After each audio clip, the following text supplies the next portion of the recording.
Hi, everyone. I am Chase. I'm with REMAX, and this is Rebecca Hess, Also with REMAX? also with REMAX. We are going to be talking about flips and remodels today because that's something that I think a lot of people have interest in doing at some point in their lives. Yeah.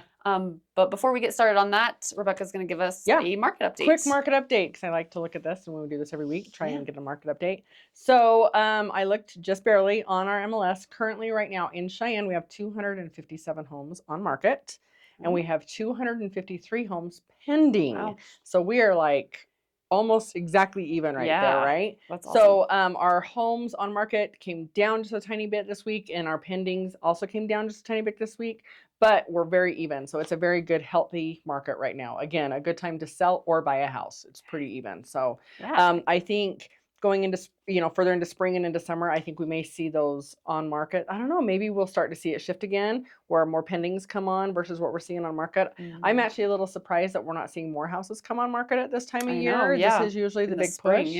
We're seeing some, but not as many as I would have thought. That being said, I have a couple coming up and you have a couple coming up. So look for those. We do have some homes coming on market.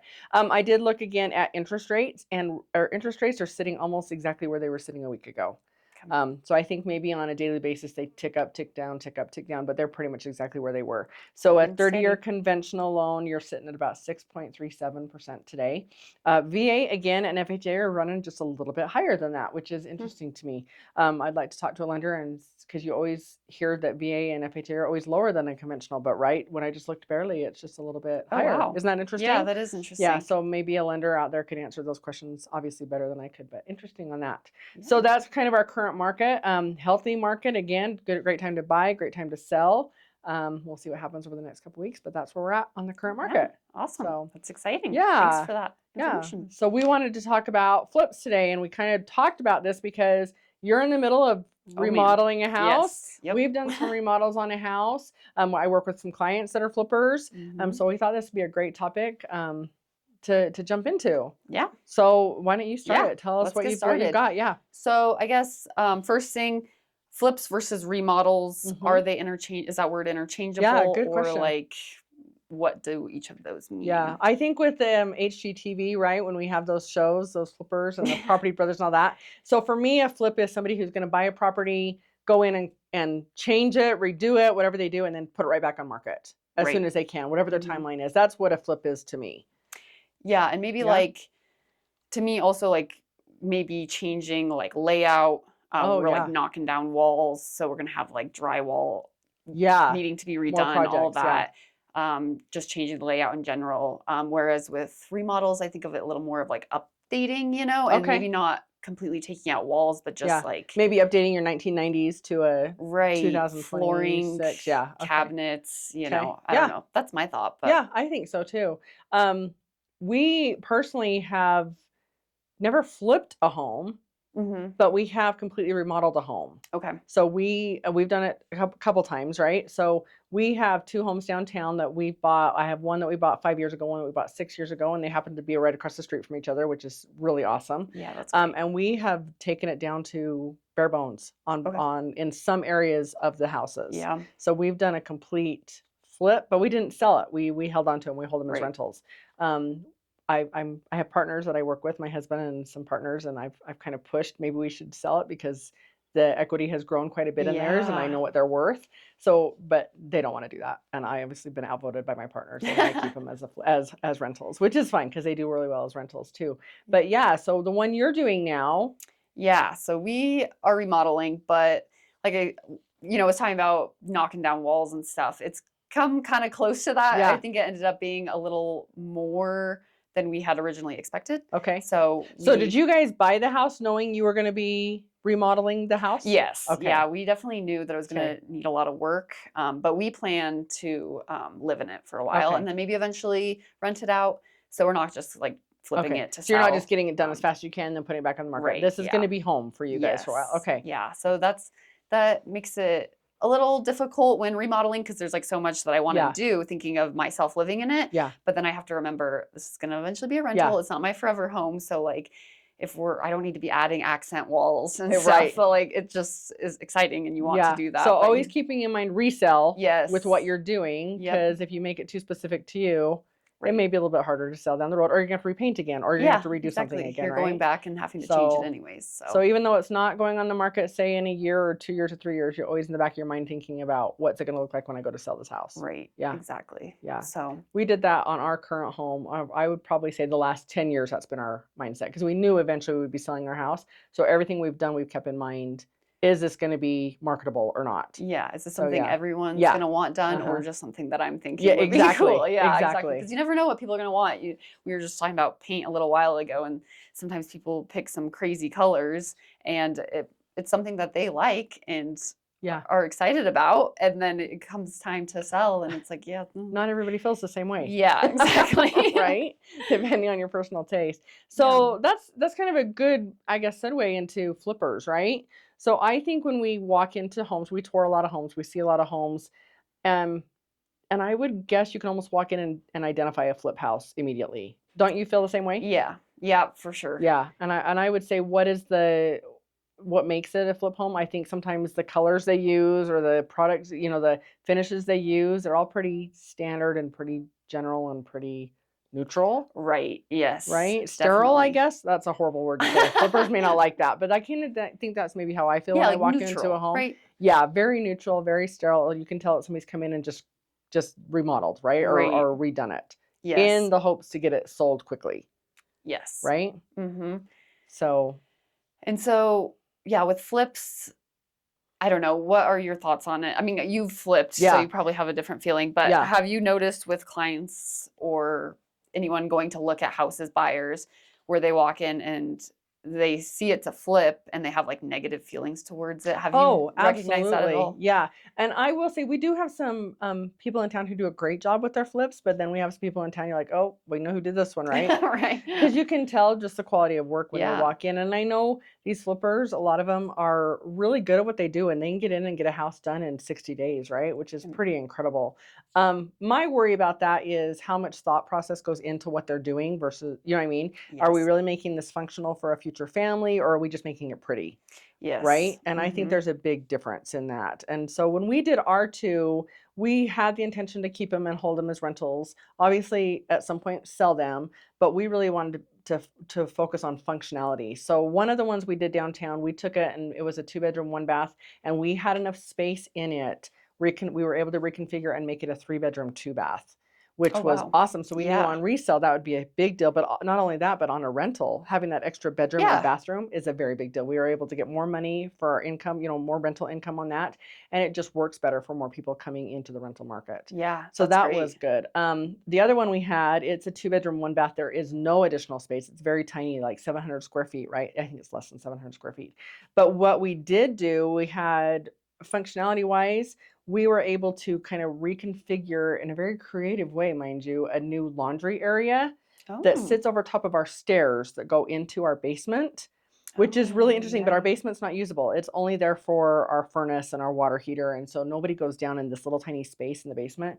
So we were really creative. I think we were really creative. I have to give props to my partners because we sat and looked at this and figured out how to do it. We were able to do kind of a sliding floor that our washer and dryer sit on. And so it's tucked away into this little staircase. It just feels like a closet. And then when we need access to the basement, we can pull the whole thing just out and have access into the basement. That's great. But that way, none of our tenants have to be in our basement at all because there's no need for them to be down there. Yeah. But if we need access to it, we can. And now we have our laundry out of our kitchen because it was sitting inside the kitchen next to the fridge, right? So now it's got a designated place for laundry, and then it's out of the kitchen. And we have all the access we need to everything. Which was kind of awesome. Yeah, which I thought was pretty great as when we were remodeling. I thought that so was pretty cool. Great, yeah, right? and then it's like you said, so functional for for renters. And then also when you go to resell it, someone's gonna be like, "This is a great idea." Yeah, which we loved it. And I will say, when we first bought the house, that wasn't what we had in mind. We didn't walk into it and think, "Oh, we need to do this and this and this." It was something that came about as we started pulling things, old cupboards out and things like that. And we're like, where do we put this washer and dryer? Because we just don't love having it here.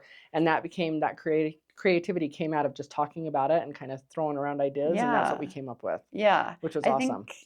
I think it's great to do it that way, like you said, because with flips, when you're just going to sell it once you're done, you just don't really have time or like energy, I guess, Yeah. to be thinking about all of that, and you don't see yourself in the home and like what would make it Absolutely. easier or like just a better home in general. So if you know you're going to be living in it, you're going to pick things that like that you work for like, you. and for sure. and are better for sure. resale in the Yeah. future. So yeah, For that's sure. really, I will really cool. say, so my husband and I are kind of in the market right now for something. We would like a project. I think we'll probably end up purchasing something in the fall, probably around September, October, that we can work on over the winter. Is kind of a thought for us. And so I'll tell you what I would look for when I'm looking at a flip. Ideally, for me, the first thing I would look at are the guts. Like, how old is the furnace? How old is the roof? How old is the HVAC? HVAC is your furnace, but and then your plumbing and your electric. Some of these big things that I know are going to cost money. The rest of it, I'm kind of okay with. I can take care of floors, and I'm okay to do windows. I'm actually okay to take down walls even. But if somebody's already put money into a new furnace for me and put in taking care of the roof for me, those are big deals. The sewer line would probably be a big one I'd look at, because that's going to be a big expense down the road that I don't really want to have to add on to my renovation costs if I don't have to. So for me, I can overlook a lot of the cosmetic stuff. Yeah. That's not a problem for me. If I can get a house that's already, those things been taken care of, that's something I'd probably look at. Yeah, I think that those are all really big ones. Just things that are going to be big costs for you coming up. You want, or at least knowing that they're going to need to be done, so you don't have any surprises. You know, so if you're like, oh, come in and all of a sudden you're like, oh, I didn't think to get a roof inspection or whatever, and that's a big cost. So definitely like getting your inspections done for any flip. You know, I don't think that just because you're getting a flip and maybe it's being sold as is means that you should just like skip your inspections, because you want to know what you're working with. So I obviously always get your inspections done so that you know like what you're dealing with. Well, and I think be realistic too. If you're, depending on prices, I think most agents here in town are really good about how they price their homes with their sellers. You know, they sit down and talk about it. So, that's kind of a frustration we have. If you look at a home and you know it needs A, B, C, D done to it, we're going to price it accordingly. So that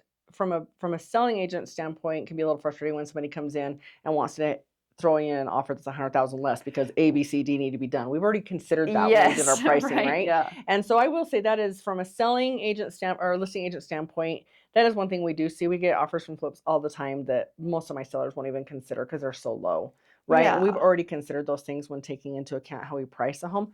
That's not always the case, right? It's not always. Sometimes homes are overpriced.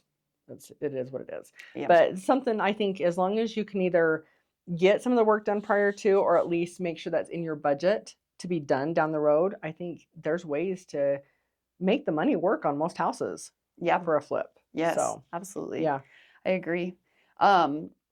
So why do you think like kitchens and bathrooms are like such big, like are like the biggest parts, I guess, of like adding value to a home? Like those are like the main things, right? That like people flip or remodel or whatever. Why do you think that is? I am weird. Maybe I'm not weird. Maybe I'm just going to say out loud what everybody else is already thinking, right? When I walk into a home, I want to have it kind of new. I don't want to live on somebody else's stuff. And so if I'm flipping a home, or if I'm looking at a home that has been flipped, I would definitely want those kitchens and bathrooms to be focused on, because those are the messiest parts of the home. True. And I don't want to live on somebody else's mess. So if somebody else has come in, right, and redone countertops, redone cabinets, redone stuff like that, that is appealing to me. Yes. So, and I do think those are the areas, like I said, that are the most lived in, most used, and get the dirtiest, the nastiest, right? Yeah, I mean, like with ours, we have all the toilets out right now, like the vanities, you know, like most of the appliances in the kitchen, because it's just like, I don't know, something about living in somebody else's. Exactly. I get it. Especially if maybe they weren't the cleanest people. You know, you're like, this needs to just be completely. So there's a plug to always get your house cleaned prior to moving in and after when leaving, right? Clean your houses. I just think it's common courtesy. Clean your houses, and obviously, I mean, sometimes it's a pain in the butt, but get it done. Living in somebody else's yuck is not fun.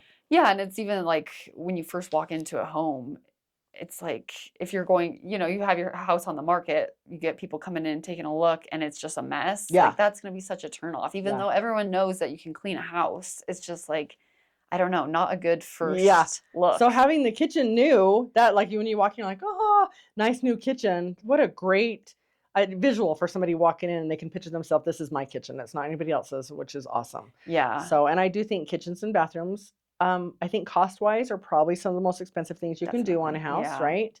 But they're not terrible. I maybe I'm cheap. I don't know. I think there's ways to do it without spending a fortune. Yeah. I think there's options to look at, and you watch these TV shows and they do a remodel on a kitchen that's $65,000, and my heart is just like, what? There's no reason to spend that kind of money. I don't think. Sorry, I'm hitting the microphone. I don't think there is. So I think there's kind of you have to find that nice balance, doing a good job on a flip and spending enough money that it is a good job and not just doing it cheap. Yeah. Right? Do you guys do you do all of your work yourself, or do you like pay someone for some things? Because we learned the hard way that we can't do drywall.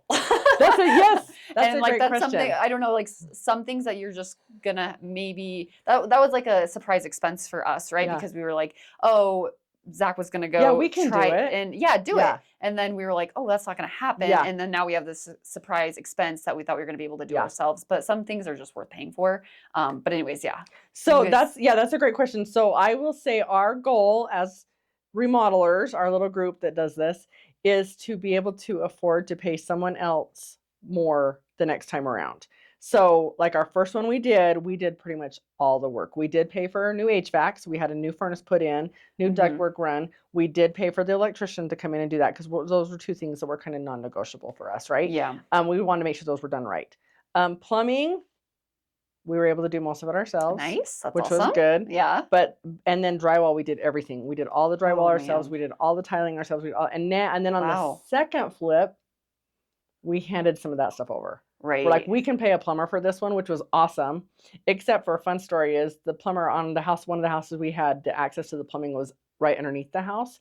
It wasn't really a crawl space, but it was, I mean, I guess it was more like a sliding on your back space. And our plumber was too big. And so my husband, who was paying the plumber to come do the plumbing, actually had to get underneath and do it anyway. That's because so funny. the plumber couldn't fit in there. Oh my gosh. It's kind of a joke now that we paid for him. And he just reached down and handed things to Colin as he did it. So because Colin could fit underneath there. So. Yeah. Oh my God. It is, kind of funny like that. That like change, because you like, I guess the more you do, the more you know that like what you can and can't do. Absolutely. Yeah. So it's kind of nice to like get, if we ever do another one, which I don't know right now, when you're in the middle of one, you're like, I don't know if I'm doing this over again. But you kind of get an idea of like how long everything takes. Because we were like, oh, will a month be good? We don't know. You know? And then as we start and then 4 months later, you're like, nope, a month was not good. Yeah, it wasn't enough. And then you have to like once again another surprise expense of like how long do we have to keep this, like pay rent, and then also pay the mortgage, and then also be working on a house. So it's just it's a lot. It is a lot. Yeah. So our next one, the goal would be to hire out all the drywall. That's our we've done this. This will be our third one. This that we we buy this fall. And at this one, my husband's like, we are not touching the drywall. So that is an expense we will, put into our budget. Yes. We can handle painting. He's still okay with a lot of the things, but he's like, okay, I'm not doing the HVAC, I'm not doing the plumbing, the electric, or the drywall now. Yes. So I think that's our goal is as we do this, we are able to hire out more from each one. Yeah, that's great. That's kind of the goal. Kind of save your time and like efforts. Yeah. I will say though, I do think there is something to be said from the education you get from doing it yourself. Yeah. Yeah, exactly. And I kind of liked that, like I grew up not really doing a lot of like hands-on stuff like that. So I'm like, I'm not going to be super useful until you start like teaching me these things. But I was really excited to get started and to start learning it, because I've already learned so much that I'm like, wow. Yeah. This takes a lot. It does take a lot. And you really appreciate the people out there who do a good job, right? Yeah. Like the drywallers. We're just like, it's like an art. It is an art. It is an art. And some of them are so good at it. What they can whip out in a week, it would take you 3 or 4 weeks to get done. It's worth the time and money to have somebody in who can do the job the right way. Yes, exactly. So something to be said on that. But I also think when you are talking about flips and remodels, something else to keep in mind is your timeline. I would guess, unless you are really good at this, whatever time frame you've given yourself to get it done, tack on at least half on top of that. So if you say 6 months, you're really looking at 9 months. Yeah. Right? Is my thought. I will say for us, that has been the case. Even with all the best intentions and with 4 of us working on it, it still takes not twice as long, but at least time and a half than what we thought it was going to be. Yeah. So you really don't know like what's going to come up. No. And then exactly on like the first one, it's like, oh, we have like all these ideas of like what we can do ourselves and like how long everything's going to take. And we realize that's not the case. And you don't want to be like in a rush for that kind of stuff either, where you're just like throw it together and then end up with like a cheap flip. Yeah, you want it to look good. Yeah. You really want it to look good. Yeah. And I love too, because we have, Amber here in our office does flips, and I love going in and seeing, how many years she's done this, how gorgeous they are. And she's really they've got her and Troy have that down to a science. They are just so good at putting a house together. And they do a great job, and you can walk in and know they've done a really good job on their house, right? Yeah, it's great. So and so I appreciate that. Yeah. Well, as far as anything else we want to talk about, I think some of the big things I would consider looking at houses that I'd want to buy. Again, I told you is those big things: the HVAC, your sewer lines, your roofs, windows. What else I found too, as we flip this, is money can do anything. I had a contractor, I wanted to move a whole staircase at one point in a house, and he came in and he said, yeah, I can do that. It'll cost you money, but it's stupid. And I was like, what? And he's like, I would not do that. And he gave me a totally different idea, and I actually went with his idea. Oh, nice. But he was very honest about it. He's like, I'll do whatever you want. It just costs money. He's like, but that's dumb. Yeah. And he gave me a really good idea. So what I guess my biggest advice would be is to find somebody who's done one or done a few and pick their brain. I think most people who have remodeled houses are eager to talk about it. Yeah. Right? And share their experience. Yeah. We're not trying to keep this to ourselves. I think there's plenty of houses out there that could have some love and plenty of places you could put some effort in. So reach out to people have done this. Yes. And pick their brain. Get their advice. Don't reinvent the wheel. Like learn from others and absolutely. Then go on. And to then let us come see the houses. Yeah, exactly. We want to come see what you've before done. And after. Always take before and after pictures, right? Yeah, we're pretty proud of our little flips that we have. We call them flips, but our rentals that we've had. We're proud of the work we've done, and we know it's been done to that house and that it's been done right. Yep. And we're proud of that. So I'm excited for ours to be done because me too. Are you going to let us all come see your house? Yeah, of course. It's good. A whole tour. Good. Well, maybe talk to us again in a year and we'll see where we're at, right? Yeah. Where the projects have gone. So yes, anyway. exactly. Well, thanks for joining us today. We appreciate it. If you have any questions or comments, always reach out to an agent here at REMAX. We'd love to help. Bye.